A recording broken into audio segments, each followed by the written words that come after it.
Assalamu alaikum dear students, I am Anjum Shafiq, your biology teacher for grade 11, and today I am going to start our new phylum, that is phylum Arthropoda, the jointed legged animals. So let's move to the classboard. So dear students, phylum Arthropoda.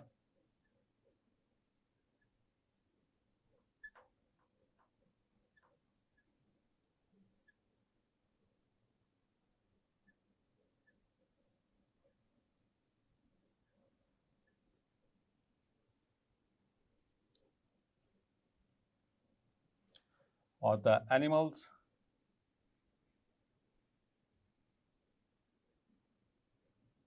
with jointed legs.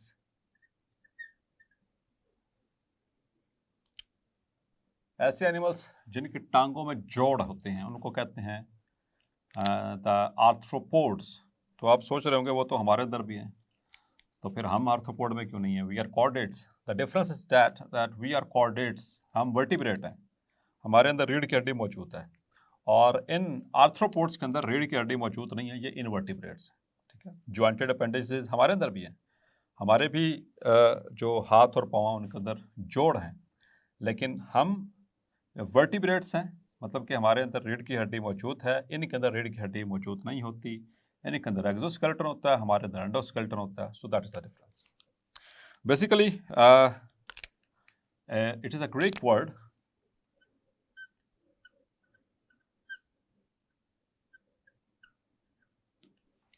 that is arthron.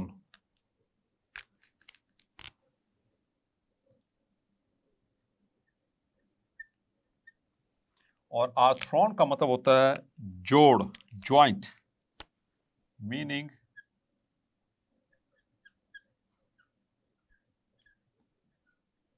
Joint. Clear? जोड़। Indo Europe में, यानी कि India, Europe और इसी ये हमारा जो सब कॉन्टिनेंट है खासतौर पर, और यूरोप के अंदर आर्थ्रॉन या आर्थ्रोस का मतलब होता है जोड़ने, किसी चीज़ को आपस में जोड़ना। तो ज्वाइंट भी डियर स्टूडेंट एक ऐसी ही जगह होती है जहाँ पर दो हड्डियाँ आपस में जुड़ती हैं, ठीक है, जो मूवेबल होती हैं आम तौर पर, ठीक है, नॉट ऑलवेज बट यूजुअली। तो इसको हम इस मीनिंग में भी ले सकते हैं, और आम तौर पर ये इसका जो रूट है, रूट इसका यही ग्रीक है, यूनानी वर्ड है, दैट इज आर्थ्रोन, जिसका मतलब ज्वाइंट होता है। ठीक है, मीनिंग ज्वाइंट। तो आर्थ्रोन यानी इसका मतलब ज्वाइंट, और pod, pod means meaning feet, meaning feet, यानी कि कलेक्टिवली हम देखें तो jointed feet, jointed feet, clear, या jointed legs. So the meaning is over here. और डियर स्टूडेंट्स, आपको चैप्टर नंबर 1 में पढ़ाया था फाइलेटिक लिनियज, और फाइलेटिक लिनियज में आपको बताया था कि तकरीबन जो 25 लाख स्पीशीज़ अब तक आइडेंटिफाई हो चुकी हैं पूरी दुनिया में, 25 लाख मुख्तलिफ तरह के जानदार जो पाए जाते हैं, उसमें से हाफ से ज़्यादा इंसेक्ट्स थे। याद है आपको? ठीक है, तो इंसेक्ट्स ये बेसिकली इसी आर्थ्रोपोडा की एक क्लास है। आगे चलकर हम नेक्स्ट लेक्चर में इसको डिस्कस करने वाले हैं। तो इंसेक्ट जो हैं वो इसी फाइलम की एक क्लास हैं। तो मतलब ये हुआ कि जब ये फाइलम की बात करेंगे तो सबसे ज़्यादा तादाद इन एनिमल्स की है दुनिया में। Clear? So the arthropods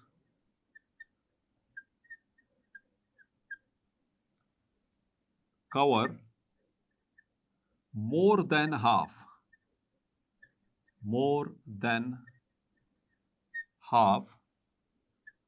of total number, हम तादाद की बात नहीं कर रहे, हम नंबर ऑफ स्पीशीज की बात कर रहे हैं, number of species which are identified so far. Clear? और इसमें इंसेक्ट्स आर्थ्रोपोड की क्लास है, द क्लास इंसेक्टा में क्लास है इंसेक्टा पोजेस। तो जी डियर स्टूडेंट्स, कितने परसेंट हैं insects all over the world, that is 53.1%। ठीक है, तो 100 में से 53 तो सिर्फ इंसेक्ट्स ही हैं। तो इंसेक्ट्स और बाकी भी मौजूद हैं, इनकी टोटल 4 क्लासेस हैं जो हमने पढ़नी है, तो उनको भी इंक्लूड करेंगे तो ये काफ़ी ज़्यादा जो है वो नंबर बन जाएगा सिर्फ हशरात का। ठीक है, और अब बात करते हैं इनकी थोड़ी सी हैबिटेट के हवाले से। If you talk about their habitat, habitat किसे कहते हैं? जहाँ पर कोई भी ऑर्गेनिज्म रहता है, पलता है, ग्रो करता है या रिप्रोड्यूस करता है। So they are found everywhere on the earth. दुनिया में हर जगह पर ये मौजूद है तकरीबन। They are found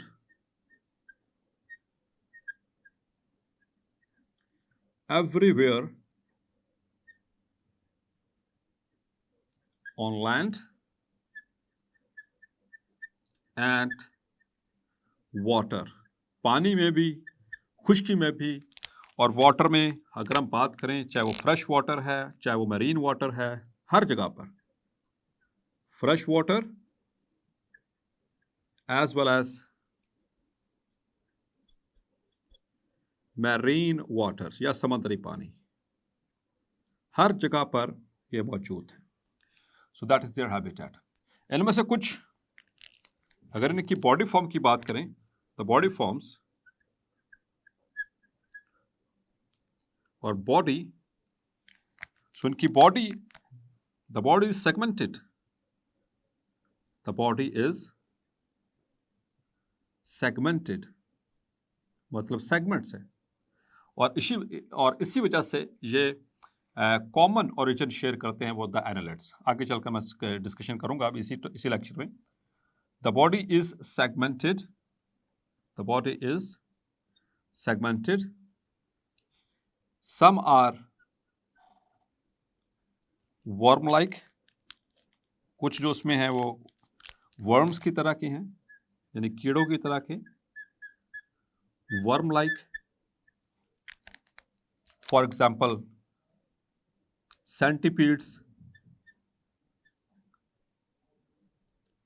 and millipedes. कर्णखजूरे का नाम सुना होगा आपने, ठीक है, वो सेंटीपीड होता है। ठीक है, अभी आगे चलकर डिस्कस करेंगे। एंड द मिलीपीड्स, ठीक है, और उसमें कुछ जो है वो फ्लाइंग इंसेक्ट्स हैं। ठीक है, सम आर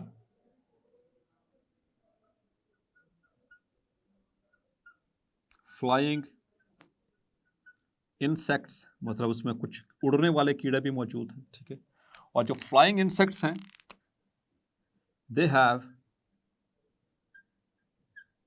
3 डिस्टिंक्ट रीजन्स, उनके बॉडी में 3 वाजे रीजन्स हैं, पार्ट्स हैं।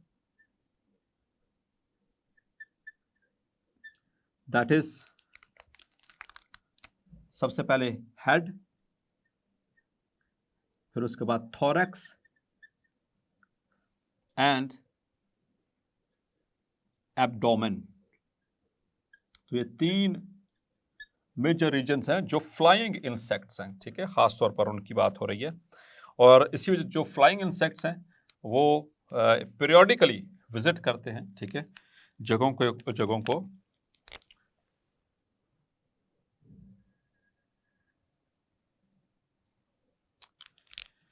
Now, if we talk about their body cavity,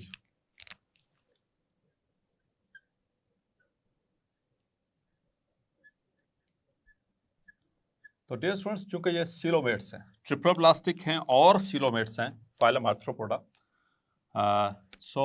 लेकिन यहाँ पर एक थोड़ी सी एक्सेप्शन है कि द सीलोम, सीलोम किसे कहते हैं? बॉडी कैविटी को। और बॉडी कैविटी कहाँ पर होती है? बॉडी वॉल और एलिमेंट्री कैनाल के दरमियान स्पेस जो होती है। द सीलोम और the body cavity is reduced, ये इनमें कम होती है बाकी जो सीलोमेट्स हैं उनकी निस्बत, एंड देयर इज प्रेजेंट उसकी जगह पर इनके अंदर एक कैविटी है, that is called haemocoel. Haemocoel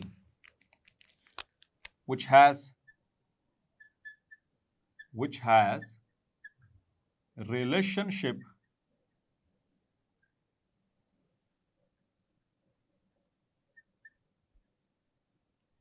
with the vascular system.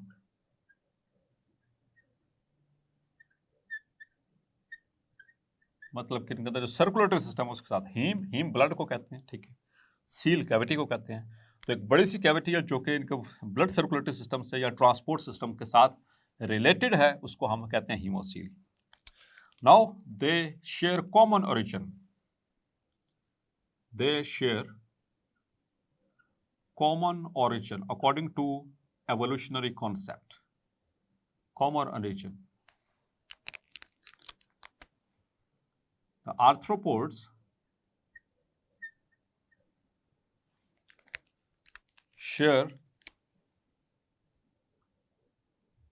common origin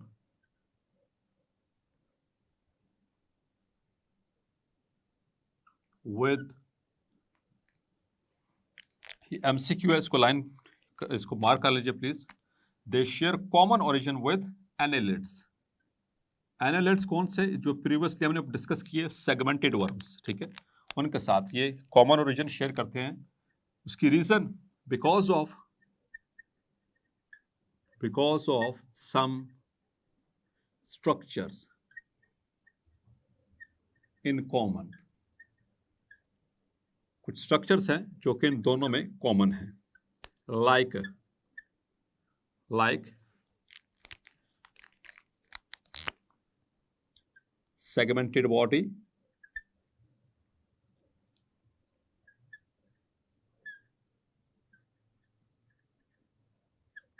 इनकी बॉडी भी सेगमेंटेड है, जैसे मैंने बताया सेगमेंट्स, तो एनालिड्स की तो है ही सेगमेंटेड बॉडी, ठीक है। नंबर 2 दैट इज क्यूटिकल, इनकी बॉडी के ऊपर भी क्यूटिकल है और उनकी बॉडी के ऊपर भी एक रेजिस्टेंट, आपको बताया था, प्रोटेक्टिव लेयर है, उसे क्यूटिकल कहते हैं, इनके ऊपर भी मौजूद है और एनालिड्स के ऊपर भी मौजूद है। और तीसरी चीज दैट इज अपेंडेजेस, क्लियर। तो ज्वाइंटेड अपेंडेज नहीं, ज्वाइंटेड सिर्फ इनके अंदर है, ठीक है, खाली अपेंडेज कहते हैं it is a projecting part from main body से जो पार्ट अगर कोई प्रोजेक्ट कर रहा हो और इसका कोई खास फंक्शन हो तो उसे कहते हैं अपेंडेज। जैसे मेरा मेन बॉडी का पार्ट, ये मेरा धड़ है, यहां से गर्दन से लेकर यहां तक मेरा धड़, मेन बॉडी, इसको ट्रंक बोलते हैं। और यहां से प्रोजेक्ट कर रहे हैं, निकल क्या रहा है, ये मेरे हाथ, ये मेरा पूरा आर्म, ये वाला पूरा आर्म, इस तरह लेग्स, ठीक है। तो जो प्रोजेक्टिंग पार्ट्स होते हैं और उनका खास फंक्शन होता है, इनको अपेंडेजेस कहा जाता है। तो इनके अंदर भी अपेंडेजेस मौजूद हैं आर्थ्रोपोड्स के अंदर, और हमने डिस्कस किया था लास्ट में लेक्चर के अंदर इन द एनालिड्स, खास तौर पर उनमें हमने बात की थी कि किसी के अंदर पैरापोडिया हैं, किसी के अंदर सीटे हैं, काइटोनोसिटी हैं। सो इस तरह से दीज 3 कॉमन स्ट्रक्चर्स की बिहाफ के ऊपर हम कहते हैं कि जो कॉमन ओरिजिन शेयर करते हैं एनालिड्स के साथ। ये सिर्फ एवोल्यूशनरी कॉन्सेप्ट है, जहन में सिर्फ आपने ये रखना है, ठीक है, क्योंकि हमारी बुक का मेजर पार्ट जो होता है ये बेस कर रहा होता है एवोल्यूशन, और उसी की तरतीब भी उसी तरह से होती है। वो एक अलग इशू है कि कोई इस पर बिलीव करता है, कोई बिलीव नहीं करता, and I am not among the believers of the common origins and these theory of natural selection given by the Darwin, because I have some logics और जो मेरी समझ में आती हैं उसके accordingly we are specially created, ठीक है, we are specially created। और साइंस भी अब इस बात को मानने के लिए तैयार है। इसी वजह से तो डार्विन की थ्योरी सिर्फ डार्विन की थ्योरी ही रही थी, लॉ नहीं बना था, क्योंकि उसके अंदर फ्लॉज थे। एनीवेज, तो लेकिन मैं साथ साथ आपको ये मेंशन जरूर कर देता हूं कि अकॉर्डिंग टू एवोल्यूशनरी कांसेप्ट, ठीक है। अब हम बात करते हैं इनकी कुछ बॉडी के हवाले से मजीद कुछ बातें। इनमें some have jointed appendages, they have jointed appendages. jointed का मतलब having joints, jointed का मतलब having joints है, यानी कि जोड़ का मौजूद होना।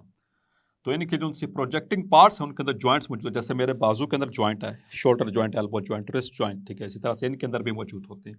Clear? And some of them have wings, उनमें से कुछ के पास पर भी होते हैं, जो फ्लाइंग इंसेक्ट्स हैं, ठीक है, फॉर फ्लाइंग, वो फ्लाई करने के लिए। एंड द जॉइंटेड अपेंडेजेस भी मौजूद हैं फॉर रनिंग, वॉकिंग।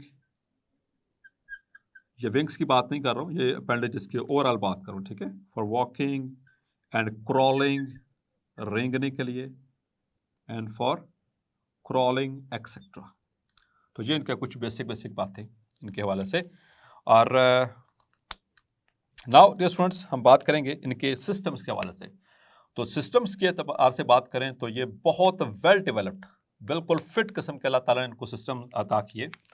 तो स्टार्ट करते हैं इनके डाइजेस्टिव सिस्टम से। First of all the digestive system.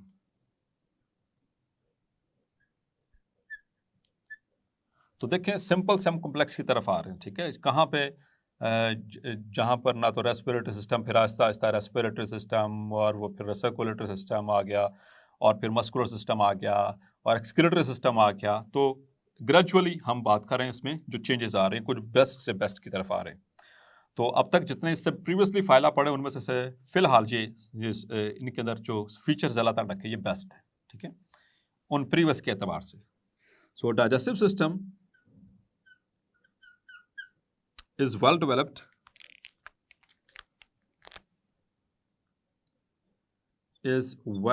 developed, clear, and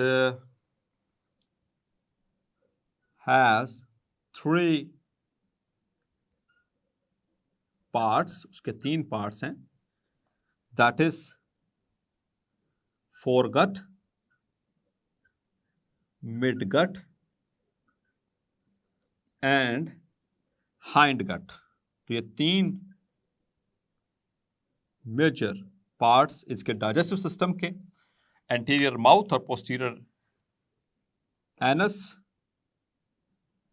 anterior mouth मौजूद है, एंड पोस्टीरियरली एनस। क्लियर? और इसका डाइजेस्टिव सिस्टम के हवाले से थोड़ा सा बताता चलो आपको, आगे चलकर हमारे चैप्टर नंबर 12 में भी ये बात काम आने वाली है। सेकेंड ईयर के अंदर जो एक्सक्रीटरी सिस्टम है उसके चैप्टर नंबर 15 उसमें भी ये वाला काम आने वाली हैं डायग्राम्स, तो इनको अच्छे से समझ लीजिए। तो इनका डाइजेस्टिव सिस्टम कुछ इस तरह से है।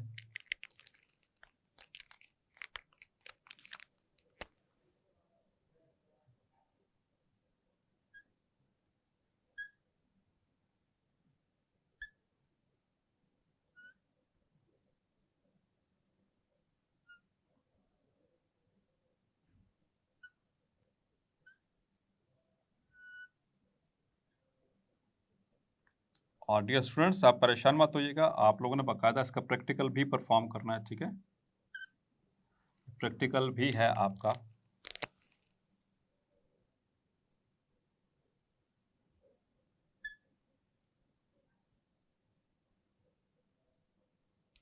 तो सिर्फ डाइजेस्टिव सिस्टम मैंने बाहर इसका निकाला, आपने भी जो है वो इंसेक्ट्स का डाइजेस्टिव सिस्टम एक्सपोज करना है। सो हियर इज माउथ, और ये इसके सलाइवरी ग्लैंड्स,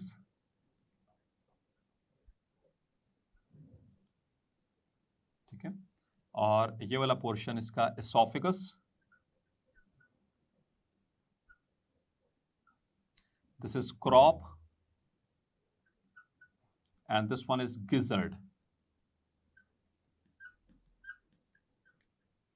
और फिर गिजर्ड के साथ अटैच होते हैं इनके कुछ ट्यूब्स, उन ट्यूब्स इस तरह से स्ट्रक्चर है, और इनका काम वही है जो हमारे लिवर का काम है। So they are called as hepatic caeca. These are called, ये जो ट्यूब्स नजर आ रही हैं, दीज आर हेपेटिक सीके। और फिर उसके नीचे ये सारा मौजूद है। This is mesenteron stomach. ये स्टमक की तरह काम करता है, जैसे हमारा स्टमक होता है इस तरह से इनका स्टमक काम उसकी तरह काम करेगा। उसके बाद यहां से स्टार्ट हो रही है इसकी इंटेस्टाइन, ठीक है, दैट इज आइलियम। और जहां से आइलियम स्टार्ट होती है वहां पर मौजूद हैं बहुत ज्यादा छोटी छोटी माइक्रोस्कोपिक टिब्यूल्स। इस तरह से इन टिब्यूल्स को कहते हैं माल्फिगियन टिब्यूल्स। दीज आर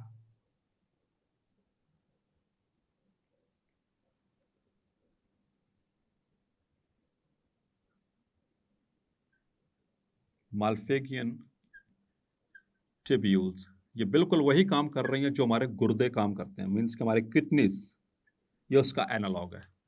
और ये इसका colon, and this is the rectum. Clear? So that is the digestive system of the insects. So ये arthropods यहाँ से लेकर और यहाँ तक ये इनका है जी foregut. This is the foregut. और यहाँ से फिर onwards यहाँ से लेकर और ये सारा जो है mesenteron stomach, ये इसका midgut। और उससे ऑनवर्ड्स ये सारा यहां से लेकर यहां तक रेक्टम तक, that is the hind gut. Clear? और इसी तरह से यहां से फिर ये अगला यहां से डाइजेशन स्टार्ट हो गई। ये गिजर्ड है, गिजर्ड के अंदर होते हैं दांत। इनके मुंह में दांत नहीं होते तो अल्लाह ताला ने इनके इस जगह के ऊपर गिजर्ड यहाँ पर दांत रखे हैं ताकि जो खुराक खाते हैं ये मैंडिबल जरूर हैं, लेकिन इस जो खुराक आती है यहाँ पर आकर यहाँ से क्रॉप के अंदर वक्ती तौर के लिए स्टोर हो जाएगी, यहाँ पर उसकी क्रशिंग होगी, फिर उसके आगे ये आगे पास होगी, आहिस्ता आहिस्ता होती हुई अल्टीमेटली जो फिसिस हैं वो सॉलिड एक्सक्रीटा की शक्ल में रिमूव हो जाते हैं। वो मैं आगे एक्सक्रीटरी सिस्टम में भी डिस्कस करता हूँ। और अब अगर मैं इसकी बात करूँ एक्सक्रीटरी सिस्टम की, नाउ हियर इज, इसी के साथ ही एक्सक्रीटरी सिस्टम। तो डियर स्टूडेंट्स, इसका एक्सक्रीटरी सिस्टम भी मौजूद है। They possess several Malpighian tubules. ये don't see माल्फिगियन tubules which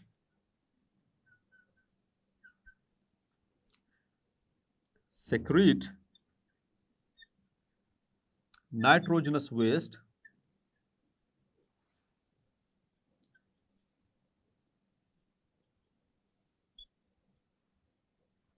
from, इसके बाहर मौजूद है the hemocoel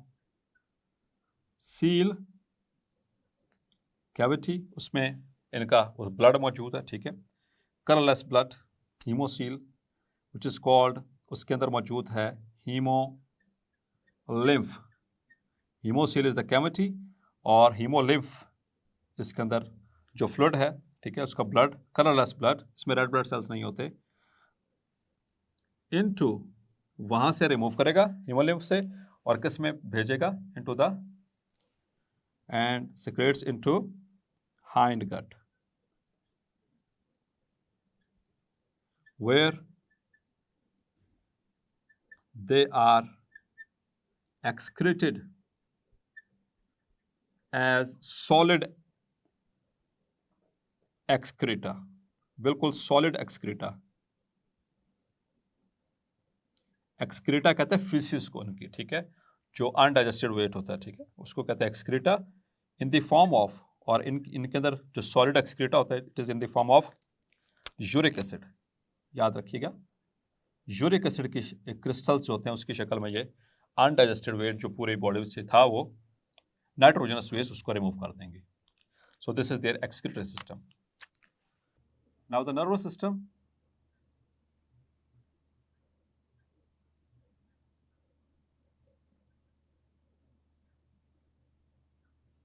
तो डिफरेंट इनका नर्वस सिस्टम भी वेल डेवलप्ड है और बाकायदा तौर पर जैसे हम कह सकते हैं कि सेंट्रल नर्वस सिस्टम उनके अंदर मौजूद है. The nervous system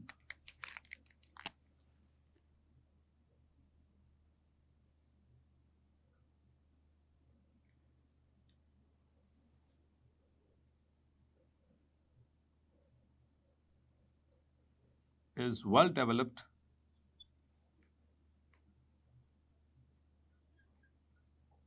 and is central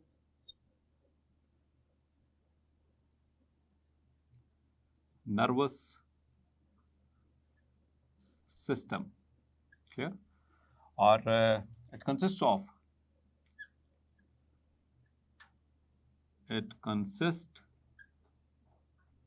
of paired ganglia. Head region के अंदर पेयर्ड गैंग्लिया मौजूद हैं और जिसको हम कहेंगे सिंपल ब्रेन. जैसे कि हमने प्रीवियसली डिस्कस किया था इनके अंदर सेगमेंटेड वर्म्स के अंदर, तो इनके अंदर भी क्या है, सिंपल ब्रेन. जो paired ganglia they will serve as simple brain and double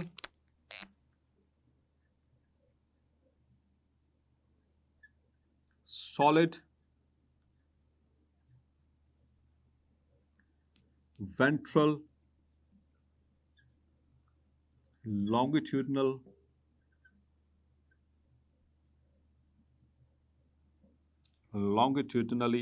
running nerve cord. ठीक है. एंड एक खास बात MCQ के लिए मार्क कर लें. द नर्व्स, ये तो नर्व कॉर्ड यहीं से एराइज करें. The nerves arise from ganglia. याद रखिएगा, फ्रॉम गैंग्लिया. गैंग्लिया से नर्व्स एराइज करती हैं जो कि मुख्तलिफ सेगमेंट्स में इनके पेनिट्रेट करेंगे और उनको सप्लाई करेंगी. So let's suppose this is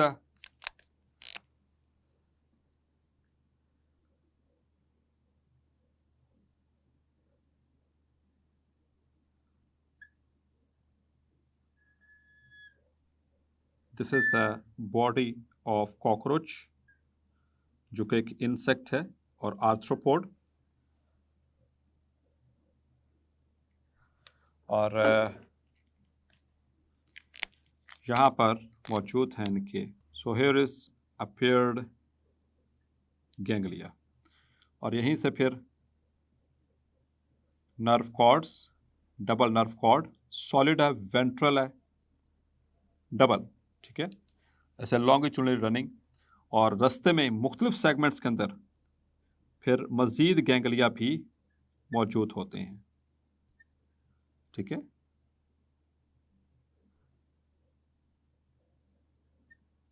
अब आप परेशान हो रहे होंगे कि ये गैंग्लिया क्या चीज़ है, तो अभी आपकी परेशानी दूर किए देते हैं. तो ये गैंग्लिया से एराइज कर रही हैं नर्व्स जो कि इनकी बॉडी के मुख्तलिफ सेगमेंट्स को सप्लाई की जाएंगी.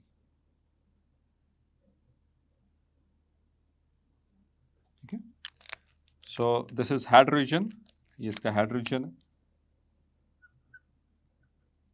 और ये इसका थोरैक्स और ये सारा बाकी इसका एब्डोमेन. ये बेसिकली कॉकरोच का, इसकी डायसेक्शन भी आपने करनी है. ठीक है. डायसेक्शन में तो खैर फर्स्ट ईयर में तो आप देखेंगे इसका डाइजेस्टिव सिस्टम एक्सपोज करके और फिर उस डाइजेस्टिव सिस्टम को उठाते हैं तो नीचे वेंट्रली ऐसे मौजूद है इसका नर्वस सिस्टम जो इस तरह से होता है. ठीक है. और this is the simple brain. ये इसका simple brain,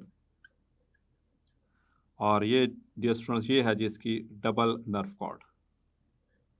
this is double nerve cord, और इसमें से ये देख सकते हैं ये ganglia, this is ganglion.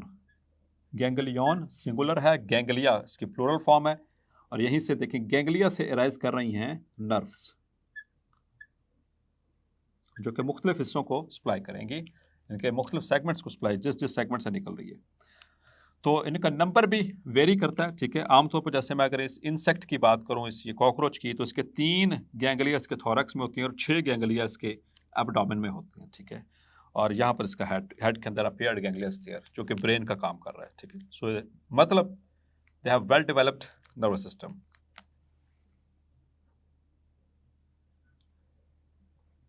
Now their respiratory system.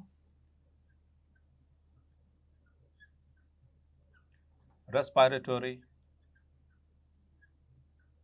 system. तो डियर स्टूडेंट्स, रेस्पिरेटरी सिस्टम की अगर बात करें तो दे हैव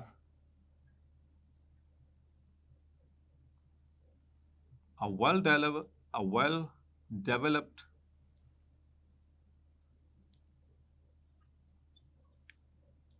respiratory system, और इनके रेस्पिरेटरी सिस्टम में एक बड़ा ट्रेकियल सिस्टम मौजूद है। They have tracheal system,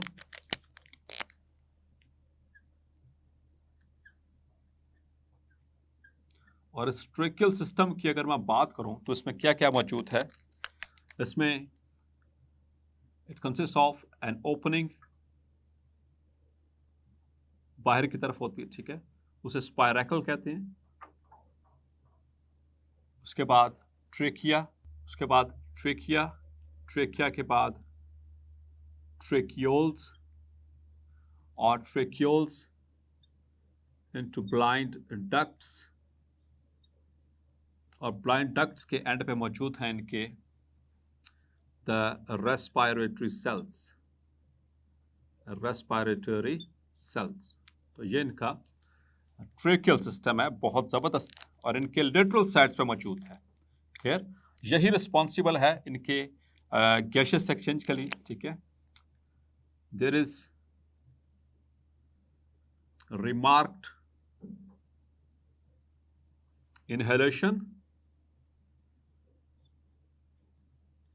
and exhalation in them, ठीक है।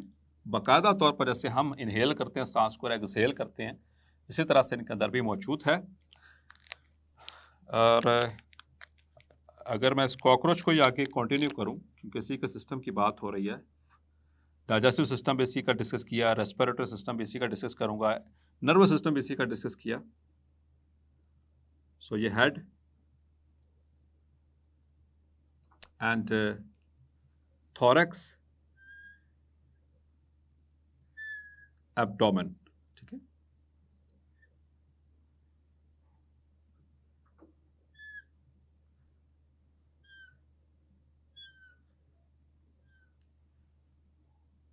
सो हियर आर आइज, इसकी आइज मौजूद हैं, और इसके ऊपर इसके विंग्स होते हैं। ये मैं इसकी डॉर्सल सरफेस दिखा रहा हूँ। इसके जो लेटरल साइड्स होती हैं यहाँ पर, इन जगहों के ऊपर 2 पेयर यहाँ पर मौजूद हैं इन स्पायरेकल्स के, और 8 एब्डोमेन के अंदर, 3, 4, 5, 6, 7 और 8, 1, 2 and 3, 4, 5, 6, 7 and 8। और फिर ये आके ये ट्रेकिया डिवाइड करेगा आगे मज़ीद इसकी ब्रांचेस। तो ये जो ओपनिंग्स हैं बाहर लेटरल साइड्स की तरफ है मौजूद, ठीक है, इन्हीं को कह रहे हैं स्पायरेकल्स।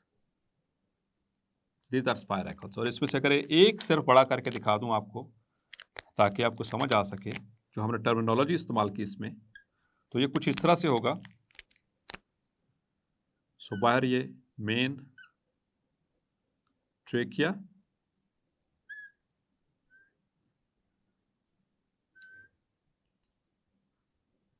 और इसके अंदर ये काइटिनस रिंग्स होते हैं जो इसको मुसलसल ओपन करके रखते हैं।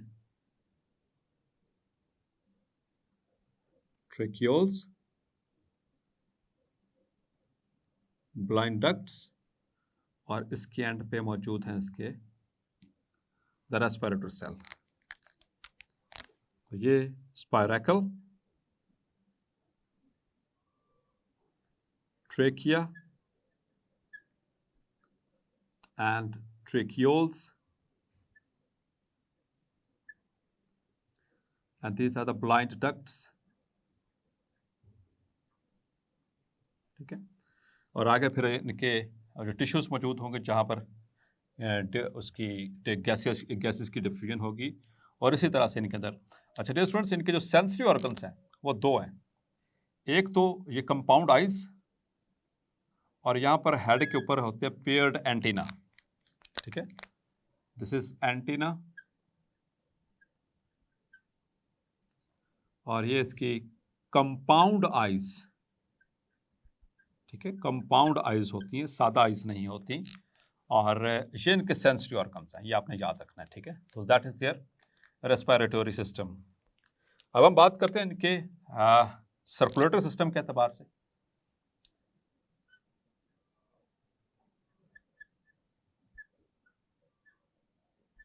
तो इनका सर्कुलेटरी सिस्टम यूनिक है। The circulatory system is unique in the sense, वो सेंस में it has open circulatory system.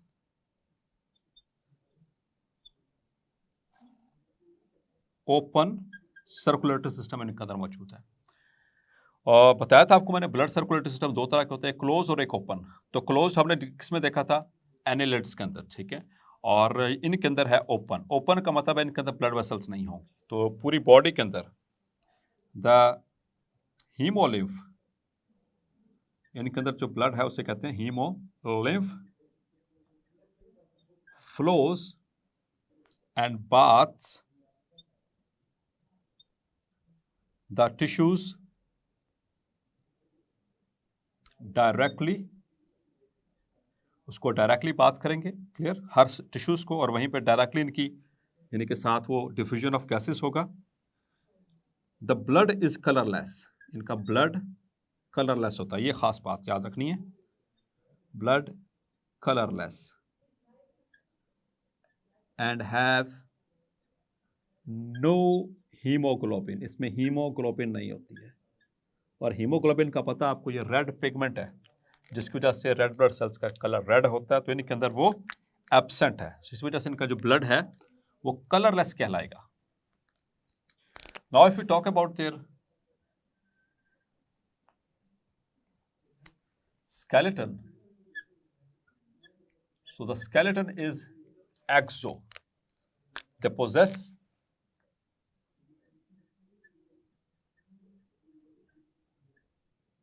possess exoskeleton,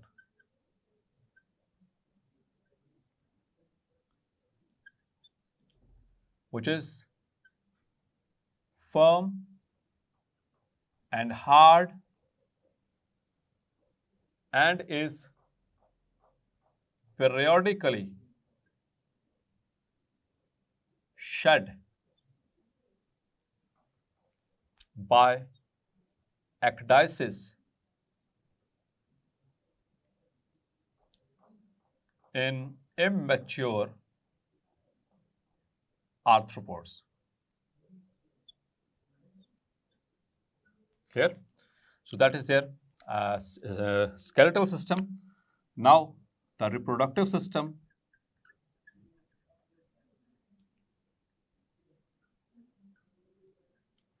So आमतौर पर इनमें जो सेक्सेस होते हैं वो सेपरेट होते हैं। ठीक है, यूजुअली